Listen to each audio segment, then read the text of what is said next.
Hello friends, मैं हूं हरेश और आज के वाली वीडियो में हम देखने वाले हैं कि कैसे आप फायरबेस के डेटाबेस के अंदर यूजर के डेटा को स्टोर कर सकते हैं और वही डेटा हमें यहाँ पे जरूरत पड़ने पर कैसे फेच करना है। पिछली वाली वीडियो में हमने देखा था कि यूजर को ईमेल के जरिए कैसे वेरीफाई करते हैं। आई होप आपको वीडियो पसंद आई होगी। चलिए तो बिना किसी देरी के आज का काम हमारा स्टार्ट कर लेते हैं। ओके, ये देखो यहाँ पे पिछली वाली वीडियो में हमने एक प्रॉब्लम को ऐसे फेस किया था जैसे कि यहाँ पे ये स्क्रीन स्ट्रक हो रही थी।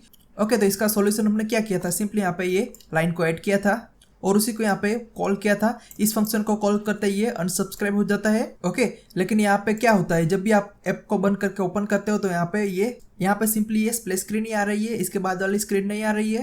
तो इसका एक सिंपल सॉल्यूशन है, यहाँ पे इसे कर दो कट और ये नेविगेशन का जो कोड है उसके ऊपर की लाइन में यहाँ पे कर लो पेस्ट और सिंपली कर दो सेव।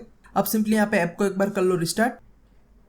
ओके, ये देखो यहाँ पे आपका ऐप ओपन हो चुका है और यहाँ पे लॉगिन की स्क्रीन भी आ चुकी है। तो सिंपली यहाँ पे आपको इतना चेंजेस करना है। तो इसमें प्रॉब्लम क्या हो रही थी कि यहाँ पे ये जो फंक्शन है वो यहाँ पे जो भी डेटा को फेच करता है उसके लिए थोड़ी सी देर लगाता है, लेकिन उतनी देर में ये ऑटोमेटिकली अनसब्सक्राइब हो जाता था, इसलिए यहाँ पे ये फंक्शन कॉल ही नहीं हो पा रहा था। तो इसीलिए सिंपली यहाँ पे आपको नेविगेशन के ऊपर इसे कर देना है पेस्ट। ओके, अब चलिए यहाँ पे इसे करेंगे बंद और सीधे चले जाएंगे यहाँ पे साइन अप की स्क्रीन के ऊपर। ओके, ये देखो यहाँ पे हमने यूजर को क्रिएट किया था, जैसे कि ईमेल एंड पासवर्ड के जरिए यूजर यहाँ पे क्रिएट हो रहा था और उसे यहाँ पे हमने ईमेल के जरिए वेरीफाई किया था। अगर वो वेरीफाई होगा तभी यहाँ पे इसे लॉगिन करवाना है। ओके, तो हमें सिंपली यहाँ पे क्या करना है, यूजर का जो भी डेटा है उसे यहाँ पे डेटाबेस में स्टोर करना है। तो सिंपली यहाँ पे फायरबेस को करेंगे ओपन। ओके, ये देखो यहाँ पे ये ओपन हो चुका है। अब सिंपली आपको जाना है यहाँ पे फायरस्टोर डेटाबेस। ओके, तो ये देखो यहाँ पे कुछ इस प्रकार से हमें यहाँ पे दिख रहा है, जैसे कि हम यहाँ पे दो प्रकार के डेटाबेस यूज कर सकते हैं, जैसे कि पहला है ये फायरस्टोर और दूसरा है यहाँ पे रियल टाइम डेटाबेस। ओके, तो यहाँ पे इन दोनों के ऊपर हमने यहाँ पे पूरी डिटेल्स में वीडियो बनाई है, यहाँ पे इस प्लेलिस्ट के ऊपर आपको मिल जाएगी, जिसके अंदर हमने यहाँ पे टू डू ऐप भी बनाया था। आई होप आपको पसंद आया होगा। ओके, और आप लोगों में से कई लोगों को यहाँ पे एक प्रॉब्लम फेस करने को मिली होगी, जैसे कि ये देखो यहाँ पे जैसे आप फायरबेस के अंदर रियल टाइम डेटाबेस को ओपन करते हैं तब यहाँ पे आपको कुछ इस प्रकार से आपको एरर मिलेगी। तो यहाँ पे हो क्या रहा है, फायरबेस पहले 30 दिन के लिए सिंपली वो एक्सेस दे देता है आपको डेटाबेस का, यानी यूजर अगर लॉगिन नहीं होगा तो भी वो यहाँ पे इस डेटाबेस के अंदर उसे डेटा को ऐड एंड रिमूव करने की परमिशन दे देता है हर यूजर को, जो हमने यहाँ पे रूल्स सेट किया था। जैसे कि यहाँ पे कोई भी यूजर आएगा उसे यहाँ पे राइट एंड रीड की परमिशन दे दो, वही यहाँ पे हमने लिखा था। ये देखो यहाँ पे दोनों को ट्रू किया था, तो इसी वजह से यहाँ पे आपको ये एरर फेस करने को मिल रही है। ओके, तो सिंपली आपको यहाँ पे चेक करना है, अगर यहाँ पे एरर आ रही है तो आप यहाँ पे इसे ऐड नहीं कर पाओगे। तो इसके लिए सिंपली आपको यहाँ पे सबसे पहले यूजर को लॉगिन करवाना ही पड़ेगा, उसके बाद ही आप यहाँ पे डेटा को ऐड कर पाओगे। ओके, तो इसीलिए यहाँ पे हम सिंपली यूज कर रहे हैं फायरस्टोर, जिसके अंदर हम यहाँ पे NoSQL के फॉर्म में डेटा को स्टोर करेंगे, जैसे कि MongoDB है जिसके अंदर हम यहाँ पे कलेक्शन के अंदर अलग अलग प्रकार से डेटा को स्टोर करते हैं डॉक्यूमेंट के फॉर्म में और उसी को यहाँ पे रिट्रैक्ट करते हैं। ठीक इसी प्रकार से आप यहाँ पे फायरस्टोर के अंदर इसी प्रकार से डेटा को स्टोर कर सकते हैं। ओके, और ये वाला जो एग्जाम्पल है वो तो यहाँ पे पहली या तो फिर दूसरी वीडियो में हमने यहाँ पे डिटेल्स में चर्चा की थी इसके ऊपर, जिसके अंदर हम यहाँ पे डेटा को कैसे ऐड कर सकते हैं, कैसे यहाँ पे डिलीट करना है, ये सब हमने देखा था। चलिए, तो अब सिंपली यहाँ पे इसका काम नहीं है तो सिंपली यहाँ पे इसे करेंगे डिलीट। तो कलेक्शन को डिलीट करने के लिए सिंपली आपको यहाँ पे जाना है और यहाँ पे जाके क्लिक कर दो डिलीट कलेक्शन और यहाँ पे आपको सिंपली उसका नाम लिखना है, जैसे कि कलेक्शन का नाम था टेस्टिंग, तो वही यहाँ पे आपको दिख रहा है, यही चीज़ आपको यहाँ पे लिखनी है। सिंपली यहाँ पे लिख दो टेस्टिंग। मेरे अंदर कलेक्शन का नाम टेस्टिंग था तो मैंने यहाँ पे लिखा टेस्टिंग। अगर यहाँ पे कलेक्शन का नाम और ये मैच नहीं हो रहा है तो ये बटन आपका एनेबल नहीं होगा और आप यहाँ पे इसे डिलीट नहीं कर पाओगे। सिंपली यहाँ पे इसे करो डिलीट। ओके, चलिए अब यहाँ पे नए कलेक्शन को ऐड करेंगे। फॉर एग्जांपल यहाँ पे लिख देते हैं यूजर्स, तो हम यहाँ पे एक यूजर्स का कलेक्शन बनाएंगे और उसके अंदर यहाँ पे डॉक्यूमेंट को हमें ऐड करना है। तो डॉक्यूमेंट की जो भी आईडी आएगी वो यहाँ पे आपको लिखनी है। फॉर एग्जांपल मैं यहाँ पे लिख देता हूँ टेम्पररी 1। अगर आपके यहाँ पे ऑटोमेटिक जनरेट करवानी है तो यहाँ पे आपको ऑप्शन मिल जाएगा ऑटो आईडी। ये देखो यहाँ पे ये ऑटोमेटिकली जनरेट करके दे देगा, तो आपको जो भी पसंद आए सिंपली यहाँ पे उसे सिलेक्ट कर सकते हैं आप। अब यहाँ पे सिंपली आपको पास करना है डेटा, तो यहाँ पे आप पास कर सकते हो डेटा को डॉक्यूमेंट के फॉर्मेट में। तो सिंपली यहाँ पे आपको फील्ड एंड वैल्यू के फॉर्म में आपको डेटा पास करना है। ओके, तो आपको सिंपली यहाँ पे सारे डेटा को फिल करना है। फॉर एग्जांपल यहाँ पे टेम्पररी लिख देते हैं ईमेल और ये होगी एक स्ट्रिंग। ये देखो यहाँ पे अलग अलग प्रकार की डेटा टाइप है और सिंपली आपको यहाँ पे सिलेक्ट करना है स्ट्रिंग और यहाँ पे टेम्पररी लिख देते हैं haresh@gmail.com। ठीक इसी प्रकार से यहाँ पे नई फील्ड ऐड करेंगे और यहाँ पे लिख देते हैं नेम और यहाँ पे लिख देते हैं हरेश प्रजापति ओके, तो अभी के लिए सिंपली यहाँ पे 2 ही डेटा ऐड करेंगे। अब सिंपली यहाँ पे करेंगे सेव। ओके, तो ये देखो यहाँ पे इसने क्या किया, यहाँ पे उसने यूजर्स नाम का एक कलेक्शन बना दिया है और उसके अंदर यहाँ पे एक डॉक्यूमेंट को ऐड कर दिया है। और उस डॉक्यूमेंट के अंदर क्या है, ये देखो यहाँ पे हमने 2 फील्ड को ऐड किया है, ईमेल एंड नेम को। ओके, तो ठीक यही चीज़ हमें यहाँ पे कब करनी है, जब भी नया यूजर यहाँ पे साइन अप करेगा तब यहाँ पे उसका जो भी नाम उसने एंटर किया होगा, जो भी ईमेल उसने एंटर किया होगा, उसे यहाँ पे डेटाबेस के अंदर करना है ऐड।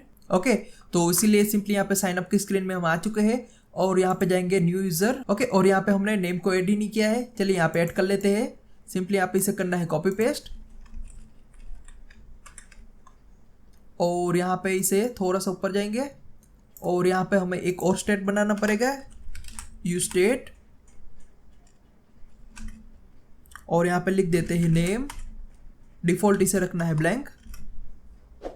अब इसी को यहाँ पे पास करना है, तो सिंपली यहाँ पे लिख देते हैं एंटर योर नेम और इसकी वैल्यू आएगी नेम, जो भी हमने यहाँ पे यूज स्टेट के जरिए क्रिएट किया है वही स्टेट है ये। और इसके अंदर जैसे ही यहाँ पे वैल्यू चेंज होगी तब यहाँ पे इसे करना है सेट, तो सिंपली यहाँ पे कर दो सेट नेम। ओके, अब सिंपली यहाँ पे ऊपर जाएंगे। ओके, और ये देखो यहाँ पे साइन अप करने के बाद क्या कर रहे हैं हम, सिंपली यहाँ पे चेक कर रहे हैं कि इसकी जो भी ईमेल एंड पासवर्ड की लेंथ है वो यहाँ पे 0 से ज़्यादा होनी चाहिए। ठीक इसी प्रकार से यहाँ पे नेम को भी ऐड कर लेते हैं, name dot length is greater than 0। अब यहाँ पे जैसे ही ये कंडीशन सच हो जाएगी उसके तुरंत बाद इसने क्या किया, यूजर को कर दिया क्रिएट। अब जैसे ही यहाँ पे यूजर क्रिएट होगा उसके तुरंत बाद हमें यहाँ पे क्या करना है, उस यूजर के डेटा को यहाँ पे डेटाबेस के अंदर स्टोर करना है। तो उसका कोड यहाँ पे लिखेंगे, तो इसे यहाँ पे टेम्पररी कर लेते हैं कमेंट और यहाँ पे लिख देते हैं const space user data equal to, यहाँ पे एक ऑब्जेक्ट बना लेते हैं नेम कॉलन, यहाँ पे इसकी वैल्यू पास करनी है। तो सिंपली यहाँ पे जो स्टेट हमने यूज किया है उसी को यहाँ पे करेंगे पास। ठीक इसी प्रकार से यहाँ पे ईमेल भी है तो उसे भी यहाँ पे करना पड़ेगा पास, तो सिंपली यहाँ पे इस स्टेट को भी करेंगे पास। ओके, चलिए अब नेक्स्ट यहाँ पे हमें फायरस्टोर को इस्तेमाल करना है, तो पैकेज इंपोर्ट कर लेते हैं उसका। तो सिंपली यहाँ पे इसे निकाल लेते हैं और यहाँ पे लिख देते हैं import curly bracket from double quote Firebase. Okay, ये देखो यहाँ पे @react native फायरबेस स्लैश हमें चाहिए फायर स्टोर, तो सिंपली यहाँ पे फायर स्टोर आएगा और यहाँ पे लिख देते हैं फायर स्टोर। ओके, चलिए अब यहाँ पे जाएंगे नीचे। अब यहाँ पे क्या करना है, सिंपली यहाँ पे लिखना है अवेट स्पेस फायर स्टोर और ये एक फंक्शन है और यहाँ पे आएगा डॉट और हमें सिंपली क्या करना है, सिंपली यहाँ पे कलेक्शन को पास करना है। तो यहाँ पे आएगा कलेक्शन और यहाँ पे आपको पास करना है उसका नाम। तो हमारे केस के अंदर हमने यहाँ पे कलेक्शन का नाम रखा है यूजर्स, तो सिंपली यहाँ पे लिखेंगे यूजर्स। ओके, तो इससे होगा क्या, यहाँ पे कलेक्शन टारगेट हो जाएगा। अब सिंपली यहाँ पे लिखना है डॉट। अब इस कलेक्शन के अंदर हमें यहाँ पे एक नया डॉक्यूमेंट ऐड करना है, तो सिंपली यहाँ पे यूज करेंगे ऐड फंक्शन। ओके, और ये देखो यहाँ पे नीचे जाएंगे। ओके, तो ये देखो यहाँ पे कुछ इस प्रकार से आपको पास करना है, जैसे कि await fire store dot collection और कलेक्शन का नाम है यूजर्स डॉट एड और इस फंक्शन के अंदर आपको एक ऑब्जेक्ट पास करना है और उस ऑब्जेक्ट के अंदर सारे यूजर के डेटा हो गए, जैसे कि नेम एंड एज। तो हमारे केस के अंदर हमने यहाँ पे लिखा है नेम एंड ईमेल, तो सिंपली इसी ऑब्जेक्ट को हमें यहाँ पे कर देना है पास। तो अगर आप यहाँ पे इसे इस प्रकार से लिखते हो तो भी चलेगा, जैसे कि ये देखो यहाँ पे इस फंक्शन के अंदर आप पास करोगे इस प्रकार से तो भी चलेगा। और अगर आप यहाँ पे ऑब्जेक्ट क्रिएट करते हैं और उसी ऑब्जेक्ट को यहाँ पे पास करते हैं, जैसे कि ये देखो यहाँ पे यूजर्स डेटा। ओके, तो यहाँ पे इन दोनों का मतलब सेम टू सेम ही है, तो आपको जो भी पसंद आए सिंपली आप उसे यहाँ पे फॉलो कर सकते हैं। अब सिंपली यहाँ पे करेंगे सेव। ओके, अब ये देखो यहाँ पे हम इसे भी टेम्पररी कर लेते हैं कमेंट, ताकि यहाँ पे नया यूजर बार बार क्रिएट ना हो और सिंपली करेंगे सेव। ओके, चलिए अब सिंपली यहाँ पे यूजर को क्रिएट करेंगे, लेकिन क्रिएट करने से पहले ये देखो यहाँ पे कोई डेटा नहीं है, सिंपली यहाँ पे एक ही डेटा है। अब सिंपली यहाँ पे साइन अप करेंगे, जैसे कि यहाँ पे लिख देते हैं मोहित और यहाँ पे ईमेल पास करेंगे mohit@gmail.com। पासवर्ड में आएगा 123456 और सिंपली करेंगे साइन अप। ओके, और ये देखो यहाँ पे आपको एरर फेस करने को मिल रही है, जैसे कि Firestore permission denied, the caller does not have permission to execute the specific operation. तो सिंपली यहाँ पे जाएंगे। ओके, और सिंपली यहाँ पे हमें चेक करना है रूल्स। ओके, और ये देखो यहाँ पे जो ये डेट है वो यहाँ पे एक्सपायर हो चुकी है, इसलिए यहाँ पे ये कंडीशन गलत हो रही है।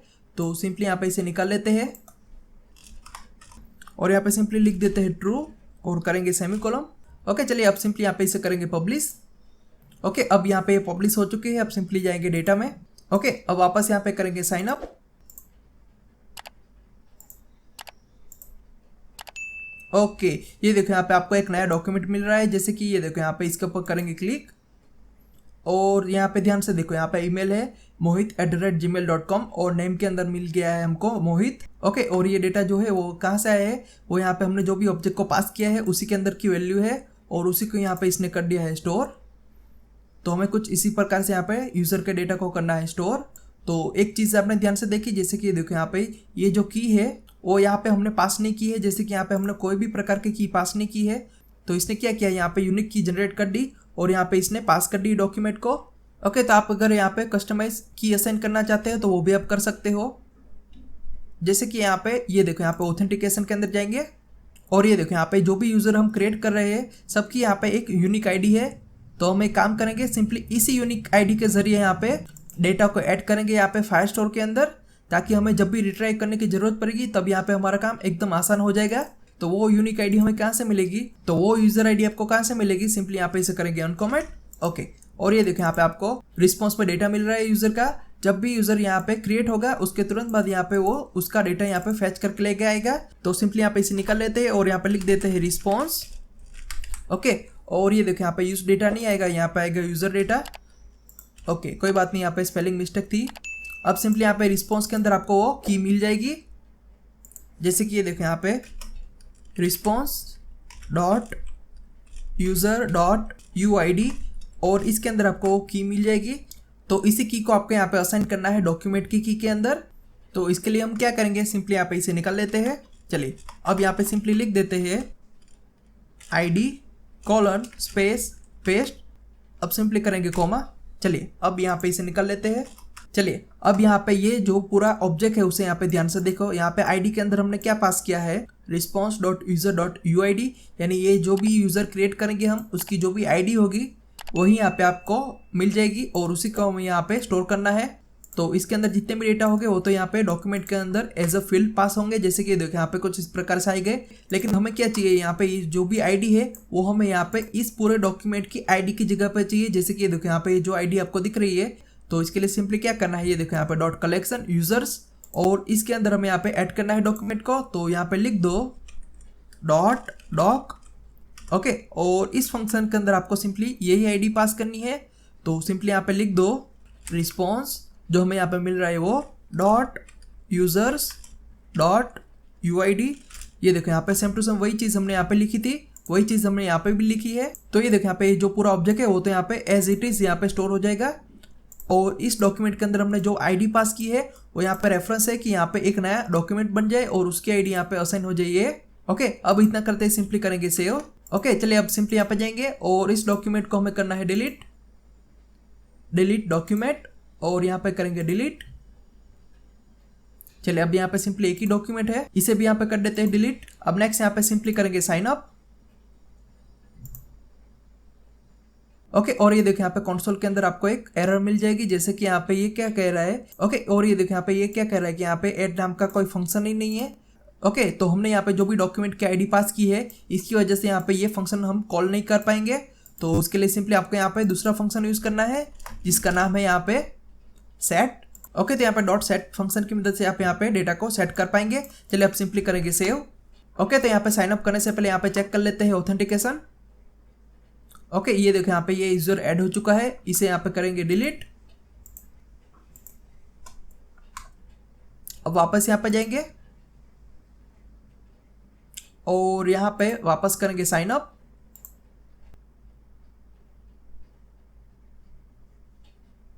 ओके, और ये देखो यहाँ पे हमारा डेटा सक्सेसफुली ऐड हो चुका है, जिसके अंदर यहाँ पे ईमेल, नेम एंड आईडी तीनों चीज यहाँ पे मिल चुकी है। और यहाँ पे ध्यान से देखो, यहाँ पे जो आईडी है उसी को हमने यहाँ पे एज अ की यूज किया है।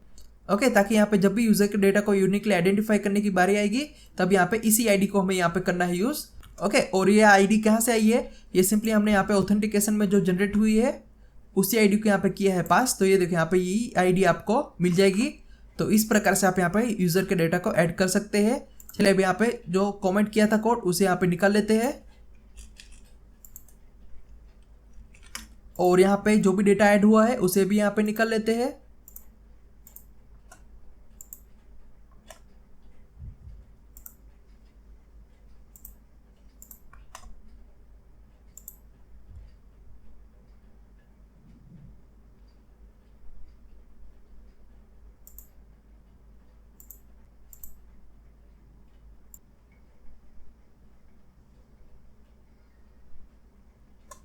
ओके चलिए अब यहाँ पे ऐप को एक बार कर लेते हैं रिस्टार्ट। ओके चलिए वापस यहाँ पे करेंगे साइन अप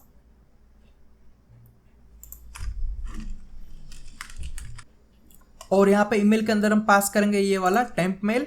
तो सिंपली यहाँ पे इसे करेंगे कॉपी और यहाँ पे करेंगे पेस्ट। चलिए अब पासवर्ड में 1 2 3 4 5 6 और करेंगे साइन अप।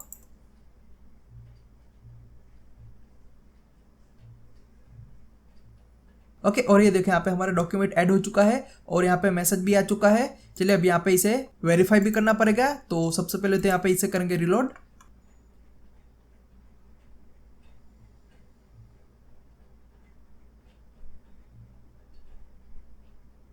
ओके और ये देखिए यहाँ पे हमारा डेटा सक्सेसफुली ऐड हो चुका है। चलिए अब यहाँ पे इस अकाउंट को करना पड़ेगा वेरीफाई। तो वेरीफाई का ईमेल यहाँ पे आया होगा। चलिए यहाँ पे सिंपली करेंगे वेरीफाई।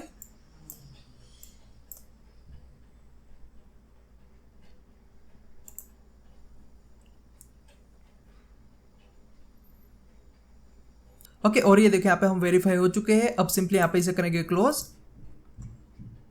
अब यहाँ पे सिंपली करेंगे लॉगिन।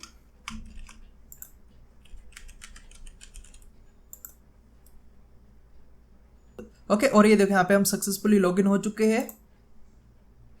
ओके तो यहाँ पे कुछ इस प्रकार से काम करेगा ये। तो ये देखो यहाँ पे जितनी भी बार यहाँ पे यूजर साइन अप करेगा तब यहाँ पे उसका एक डॉक्यूमेंट ऐड होगा। ओके और उस डॉक्यूमेंट के आईडी के जरिए आप उस यूजर के बारे में डिटेल्स फैच कर सकते हैं friends. Okay friends, I hope आज की वाली वीडियो में आपको बहुत कुछ नया जानने को मिला होगा। तो फिर मिलते हैं नेक्स्ट वीडियो में। Thank you for watching.